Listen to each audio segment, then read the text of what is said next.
What's up, everyone? This is Kano, Richard Divisio, aka Kano, Baraka, Cabal, and Quan Chi. Have you been to this old arcade? Because if you haven't, you better get over there.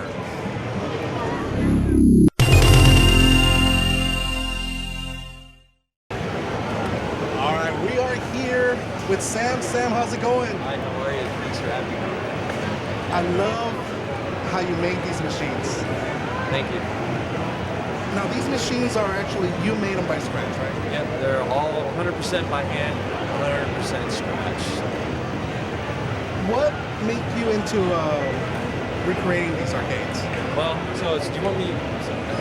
It started out building a couple of Nintendo cabinets from scratch. I saw that movie Tron Legacy, and the scene where he turns on the light switch and he goes into Flynn's arcade. I saw that, and it literally lit a fire in me when he flipped that switch. Where I was like, oh my god, I want to build an arcade if I can. You know, so I built a couple of Nintendo cabinets, a Donkey Kong and a Donkey Kong Pauline edition. And after I did that, I was like, well, what can we do next? Like, what hasn't been done? You know, like I really love custom one-off stuff, like art pieces and stuff. So I was like, well, The Legend of Zelda. You know what I mean? The Legend of Zelda would be an awesome theme to do for an arcade. You know what I mean? So that's what I did. I worked on this one. This was the first one that I did. And once I finished this one, I did Mega Man and then DuckTales, and I have plans to do a lot more. So. Your paint, when you do it, is this like, what type of paint do you use? Is it car paint or do you use it's actually a 3-stage automotive urethane paint job. That's another thing that I was like, I know how to paint cars, so I was like, I want to put that in my arcades as well. So, I mean, first it starts out with 3 sheets of plywood that I buy at Home Depot, and then I finish them so that I can paint them. And then that's a lot of prep work and sanding and stuff like that. And then I start that whole automotive paint process on it, all the way from the base coat to the mid coat to the clear, which I wet sand and polish, and give it that nice shine. You know, that's what I wanted to do with Zelda. That was the special card. It was the golden card, you know. So I wanted to give it a little bit of bling and stuff. And so once I did that, then I started on the artwork and came up with these compositions. All that is embossed by hand. And all these cabinets. I wanted to give it just that extra special factor. The speaker girls, I just like, why can't we make those different? Why do they have to be the brown, standard, factory-produced Nintendo speaker girl? Why can't we do cool touches with that to aim it towards whatever the game is that I want to make at the time? So. Okay. Your art itself, is that like, how was that made? Like, was that from like the type of, you got yourself like 2 stages of it, you know, is that like? Yeah, so this is a process that I kind of came up with when I was in college. And so it was cool that I was able to use that later on, you know, 10 years later in an arcade format. But it's just all hand embossed artwork. Like all of that I designed in the computer. I printed it out, and then lots of late nights just embossing all this artwork by hand. You know? Oh wow, okay, so everything was done by hand, no I had to think computer. it all through before I did it. You know, I messed up on a bunch of these. I have 60 hours in this bezel right here. Oh wow. This one I redid 5 times in order to get it right. You know what I mean? Just like I said, you know, I just wanted to make it as nice as possible. You know, I want these to be art pieces, like you were saying. Right. So how long does it take you to make one cabinet? It depends.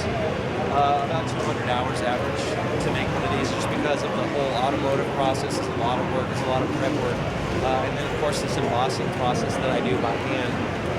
And you know, and I'm kind of a purist craftsman. I like to do stuff by hand. There's a challenge in it for me. I like to. These are my CNC machines. You know what I mean? And it would be a lot easier if I just had, you know, these like cut from the machine, and if I had all the work embossed with the machine as I would do myself. You know what I mean? So yeah, it's all done by hand. It all depends on whatever composition I come up with, you know what I mean? So here's you know, at first I would like to say, could we see the inside? Absolutely, yeah. My intention with this was I wanted to look like it was made in the 80s, so I put a CRT TV in it. I didn't want to put an LCD, that would have been easier, but you know, I wanted to make sure that it looked, so I even have the key for DuckTales, which is just the little details. I even, the key's gold, so. So basically, I had a lot of different options as far as the inside of these. The simplest solution that I came up with, but also keeping it vintage Nintendo was to actually put a Nintendo inside of it. So Nice. all of them are essentially the same. Just don't touch anything. since Right. it's on. I understand. But I mean, it's just an NES, you know, with a controller that's analog controller that's wired to the joysticks, and then a CRT TV, like in the arcades back in the day, they were T-case like this. You know what I mean? And all that. And there's an amp in there, so you can adjust the volume and all that stuff. So there's an on-off switch and all that. So that is great. Yeah.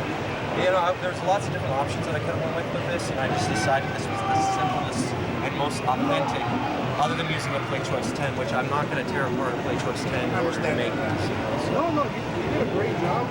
So you're modulating that to channel 3 or channel 4. Absolutely. Doing Yeah. radio frequency modulation. It's That's essentially cool. just like, you know, you have your Nintendo set up, but it's in this cool case, you know, that looks like an arcade game. Yeah. I mean, so I could have used a Raspberry Pi, I could have, you know, used all these different options, but I would have had to use a LCD screen or flat screen, you know, and I wanted the CRT up there. Well, you did it right. You did it right. You're actually using an original Nintendo. You're Yeah. not going around putting like, you know, those, you know, exactly like you're saying, like a Raspberry Pi or anything like that. Everything is original. So that's what I love about it. And I have to say, your cabinets, they look amazing. Well, and to be truthful, this is my specialty. This stuff, I'm not that interested in. You know what I mean? You know what I mean? But I wanted it to be authentic, and so I'm not really an electronics guy. You know what I mean? So this was the simplest and easiest solution that I could come up with, as far as making it authentic without spending $1,200 or tearing apart a Play Choice 10. You know what I mean? That's like I said, you did a great job when making, you know, as a setup and everything, how clean it is and everything. So, And I have a lot of plans. Can I shut this? I have a lot of plans to do a lot more projects. I'd really love to do like Castlevania.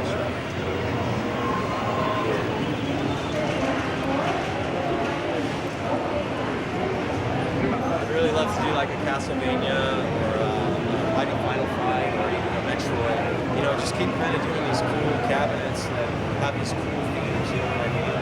Like it was an arcade game. These games are fun to play. Like these DuckTales and Mega Man are awesome platformers. So they play really cool. I just had a kid beat Mega Man, first person to do it, and he loved it. He thought it was so cool. So nice.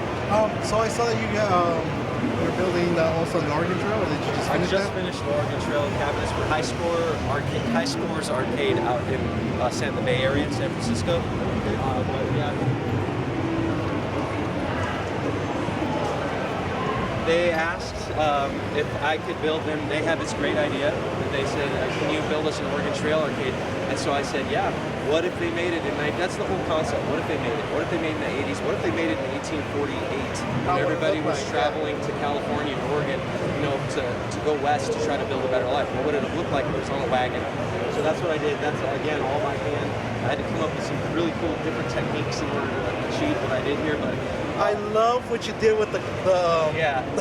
Yeah, like and, you know, that's actually funny because they didn't come up with this until the 30s, I think, but that's the oldest coin mech that I could, you know, kind of, you know, use. So I have like a maker's vault on there, and that's all faux finished and airbrushed to look like copper.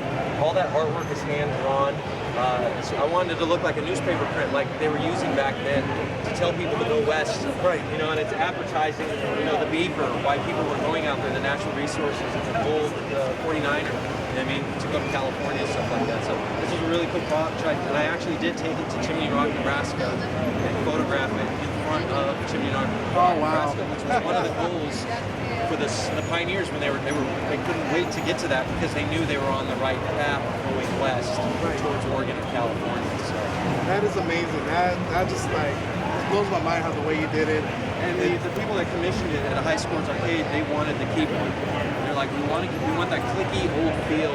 You know what I mean? Like we all used to play when we were in elementary school. We got to play this game. You know what I mean? So it was really cool.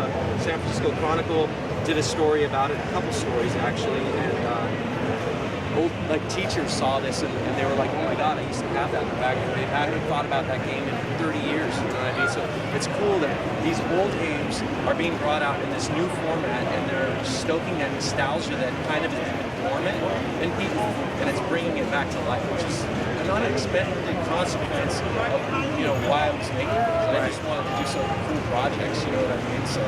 So what's your next project that you're going to start? So I want to do, there's a game called Street Fighter versus Mega Man X. It's a Capcom game that they made as an anniversary game where you play as Mega Man, 8-bit Mega Man fighting 8-bit Street Fighter characters. I really think that it's a custom game, so it'd be cool to have a custom cabinet for it, which I already know how it's going to be done. I also want to do a Castlevania with like a cross speaker grill, and then I would really love to do some leaded stained glass windows for side art on that are backlit, so that it just illuminates like a castle.